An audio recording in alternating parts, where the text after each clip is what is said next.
Friends was my favorite show to watch, even though it was an old one. I liked any sitcom that centered around friendship and relationships, but Friends was the best. I was in the middle of watching an episode from season 2, the one where Joey moves out, when Jared Fitzgerald came into my room. I had seen the episode many times before, but I was still a little frustrated at the interruption. I hit the space bar on my laptop to pause the episode, then set the computer aside on my little bed. Fitz smiled at me from behind the hard plastic faceplate of his hazmat suit helmet. "Watching Friends again?" he asked. I nodded. "Maybe you should take a break. Find something else to watch. You know how you get after watching shows like that. You're not a teenager anymore. Maybe try something else." "Like what?" I said. "Spy movies? Shoot-'em-up action films? Movies about outbreaks?" "Hey," Fitz said. "that's not fair. You know me better than that, Steven. I'm just concerned about your mental state. You know that." Fitz sat down on the bed beside me and put one highly protected arm around me. The material of the hazmat suit crinkled loudly. "Yeah," I said, slouching. "I'm sorry. It doesn't matter what I watch. It all reminds me of what I am, what I can never have." "Never say never," Fitz said to me for probably the millionth time.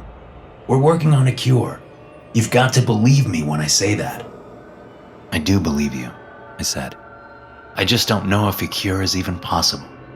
You've never found anyone else like me. I'm a freak of nature." "You're unique," Fitz said. "but that doesn't mean we won't be able to find some way for you to have a normal life. You're so much more than just a number to us, especially to me and Lydia. You're like our son." "Yeah, except for the fact that you already have 2 kids with your wife, and Lydia has 1 with her husband. When you go home at night to your families, I stay here, alone, in this room that's just a dressed-up isolation cell. So don't tell me I'm like your son. I'm not. At best, I'm a close coworker." Fitz looked at me through the clear plastic of his helmet. I could see that he was hurt, or at least trying to look like he was hurt. It was hard to tell. I sometimes felt that I was being manipulated by him, but other times I felt that he really did love me like a son. He stood up from the bed and spread his arms out wide. "Come here," he said softly. My chin quivered as I thought about the end of the Friends episode I was watching.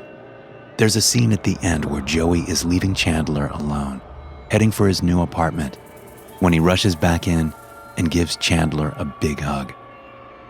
Truth be told, that was the main reason I had watched that episode so many times. I stood up from the bed and stepped into Fitz's hug, trying to imagine how it would feel without the hazmat suit between us.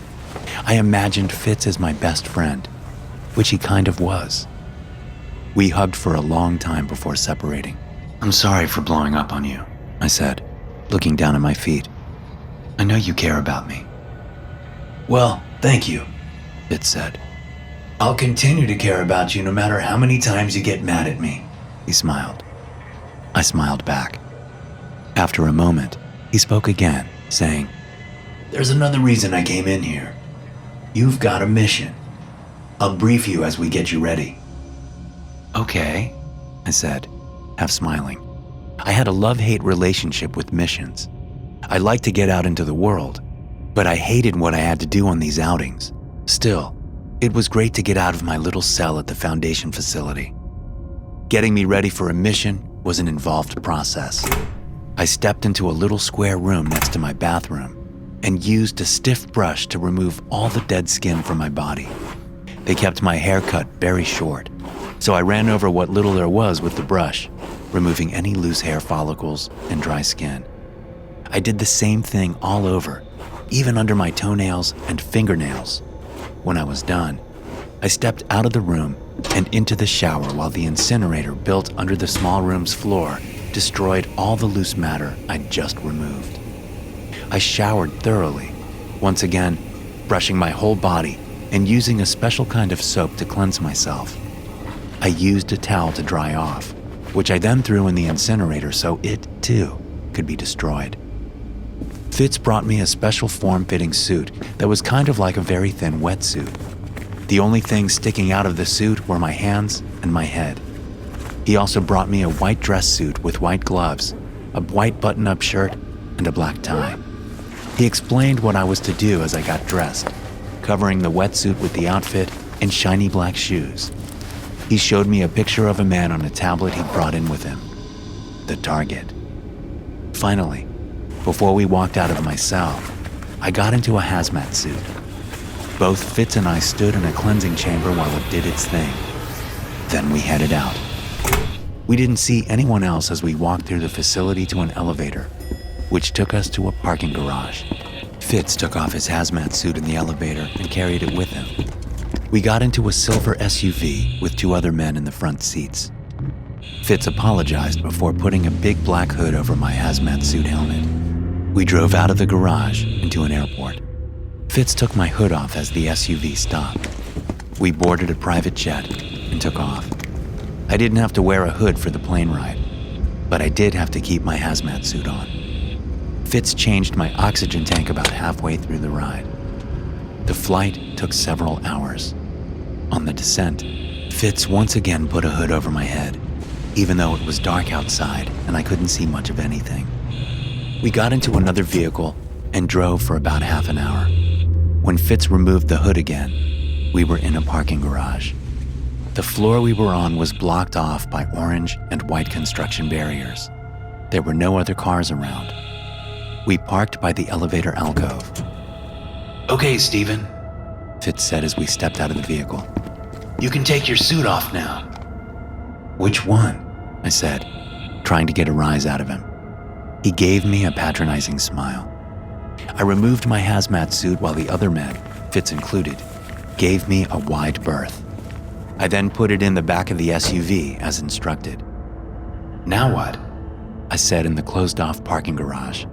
I had hoped to get a glimpse of whatever city we were in, but it was clear that the garage was underground. Any minute now, Fitz said, looking at his watch.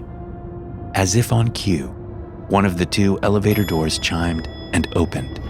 2 men in black suits carried out a third young man who was wearing the same white dress suit as I was.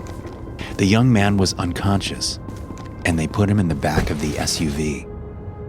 You're up, Fitz said, gesturing at the elevator. You remember the room numbers? I nodded. 312 first, then up to 412. Fitz smiled. You know what to do, he said. I stepped into the elevator and saw the fancy food service cart there. The smell of lobster drifted up from under the metal dome cover. I pressed the 3rd floor button with my white-gloved right hand and then took off the glove. I found the silverware on a shelf under the cart. There were 2 sets, each rolled up in a white napkin. I removed each set and slid my fingers along each utensil from top to bottom before rolling them back up in the napkins. I also found the water glasses, removing the paper covers and sliding my bare fingers around the rims and all along the outside. I finished as the elevator came to the 3rd floor, pulling my glove back on as the doors opened. There was an out-of-order sign and yellow caution tape covering the door. I removed the tape, wheeled the card out, and then replaced it. I assumed there were similar signs on every floor of the hotel. The other elevator was in service, but no one got on or off during the minute I was there. I found room 312 easily. Before I knocked on the door, I removed my white gloves and put them in my pockets. As my bare knuckles struck the heavy wood of the door, my heart rate increased. It was always like that. I was always calm until it came time to actually do the job. But I'd learned to control the fear, to conceal it from the target. Who is it? Came a muffled call from behind the door. Room service, I called. The door opened, and a big man with a bald head and cauliflower ears stepped out and shoved me against the wall. Hey, what the hell, man? I said. Shut up. I'm not going to hurt you. You'll get a fat tip for this, so just relax. Spread your legs and put your hands up against the wall. I did as I was told. He patted me down from ankles up to wrists. I felt his hand touch my skin briefly as he checked my wrists for bulges and found none. "You're fucked," I thought to myself. "Okay, let's go," he said, walking back into the room. "Why don't you just take it?" I said, gesturing to the food service cart and doing my best to sound scared. "Do I look like a fucking waiter to you?" The big man said. "Do your damn job." I was smiling on the inside. As many times as I'd done this, I'd never had a bodyguard volunteer to take the cart. They were a proud bunch, I supposed. I bent down and pushed the cart into the suite, finding two men sitting down at the round table against the window. I set out the plates, silverware, and glasses on the table. Out of the corner of my eye, I watched as both men, one of which I recognized from the picture Fitz showed me back at the Foundation, unwrapped the silverware and placed the napkins on their laps. I poured water into their glasses from a crystal pitcher. One man took a drink of the water, the man that wasn't the target. He swished the water around in his mouth, swallowed, and then set the glass down. I got the food out, placing the lobster meals on the plates. When I was finished with that, the man who'd taken the drink of water spoke in a foreign language to the target. The target nodded and took a drink of his own water. My job done. I stood back from the table and waited for my tip. The men switched lobsters, and the food taster took a bite of the lobster, the pasta salad, and the steamed clams. He chewed each bite slowly, methodically. He then nodded to the target. The two men switched meals again, and the target began eating with the silverware I gave him. The bodyguard came up behind me and shoved a $100 bill into my hand. "Get lost," he said. I wheeled the cart back out of the room and into the hallway. On my way back to the elevator, I passed a beautiful young woman dressed the same as me, delivering her own cart of food somewhere on the 3rd floor. She had blue eyes, blonde hair, and the kind of smooth skin you see on supermodels. She smiled at me as we passed, causing my heart to beat harder than it ever had during any mission I'd been on. A deep longing seated itself in my chest at that moment. I arrived at the elevators and put my gloves back on. As I got into the elevator I'd used before, her face and her beautiful smile floated in my memory. I went to the 4th floor and knocked on the door to room 412. Fitz opened the door and stepped back as I wheeled the cart in. I put the cart in the bathroom. A man in a hazmat suit came from inside the suite, carrying a UV purifier setup and a bottle of bleach. He closed the door to the bathroom and went to work sterilizing the cart. A hazmat suit was waiting for me on the couch. Fitz and two other men, the guys who had come with us from the Foundation, sat in front of a couple of computers in the bedroom area of the suite. From where I stood, I could see the wide-angle views they had of room 312, just below us. This was the part I hated the most, waiting for the target to die. I knew all too well what would happen to them. In a few hours, any part of them that came into contact with the silverware or glasses I contaminated would start to degrade. It would begin like a bad rash, but after 5 hours or so, it would be clear that it wasn't just a rash. Their skin would begin to flake off as the contamination spread, eating through each layer of skin in an unstoppable cascade of pain and degradation. Amputation was the only way to stop the spread, so maybe the bodyguard would live, but the target and the other man would die. After all, there's no way to amputate a person's head without killing them. The worst of it would be on their lips and their hands. They would end up looking like bloody skulls when all was said and done, but they'd probably kill themselves before that, just to end the pain. I'd seen it happen before. As I started to slip into my hazmat suit, the blonde girl's smile and her beautiful face were still at the forefront of my mind. I wanted to go find her, to talk with her, to hold her hand, to kiss her, but I couldn't. I would never be able to be intimate with a woman. I would never be able to feel the softness of her skin or the warmth of her lips. I would never be able to even hug my best friend without a fucking hazmat suit. I looked around the room, suddenly full of mute fury. These people didn't care about me, I thought. They were just using me. I kicked off the hazmat suit and ran for the door. Fitzgerald called out my name as I went, but I didn't stop. I ran down the hallway and found the stairwell. I ran up the stairs, my gloved hands pulling me up the railings as my legs pumped. I came out on the roof of the hotel. A chill night wind hit me as I looked out on the cityscape, each light on in each building, a reminder of a life I would never have. The half of the roof I was on was surrounded by tall, transparent plastic barriers, presumably to keep people from jumping off the roof. But there was a fence that separated the other half of the roof, where air conditioner units and ductwork sat crouched against the night. I jumped the fence, jogged over, and stepped up onto the edge of the building, looking 14 stories down to the concrete below. I pulled off my gloves and let them fall, watching as the wind played with them on the way down. I leaned out, ready to take the plunge, when Fitz called out from behind me. He'd followed me up. I turned to see him land on the other side of the fence. He stepped toward me with his hands up.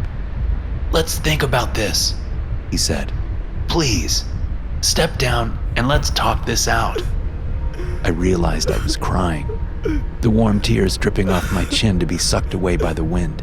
I turned back around, the blonde girl's face in my mind.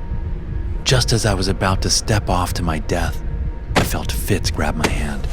I felt the warmth of his skin against mine. My eyes went wide, and I turned to him. "Come on," he said, tears in his eyes. "Step down. Give me a hug." I stepped down off the edge, amazed that Fitz had touched me. You're going to..." He pulled me into a hug, his cheek against mine, his hand on the back of my neck. "There's a cure," he said in a harsh whisper. "It wasn't my decision to not tell you. I was ordered not to. I'll be okay. You'll be okay. You can live a normal life." The immense sadness I'd been feeling was suddenly smothered under a boiling rage. I pulled myself out of the hug, my hands still on Fitz's shoulders. "How long?" I asked. "How long has there been a cure?" "Stephen, please." "How long?" I shouted. "Years," Fitz said, averting his eyes. I cried out and, before I realized what I was doing, I shoved Fitz with all my might. He stumbled back, his calf striking the edge of the roof, and then he was gone. He didn't scream on the way down. I don't know why he didn't scream. I stood there on the roof, feeling sick to my stomach.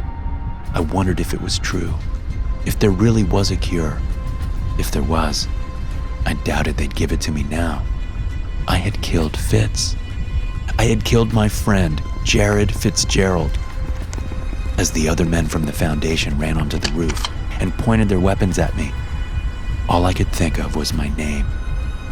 I had never really put it together before, but for some reason, it had clicked for me as Fitz fell to his death. My name is Stephen Colin Patterson. My number is 734. I am SCP-734, and I always will be. SCP-734 is a male human that has been in Foundation care since his infancy. SCP-734 shows normal development and health for a young man of his age and genetic background. No abnormal genetic mutations, infections, or rare cellular disorders have been found during any test, and no origin point or cause has been found for the effect SCP-734 has on human tissue. Any human tissue making contact with SCP-734 will begin to rapidly break down and flake away.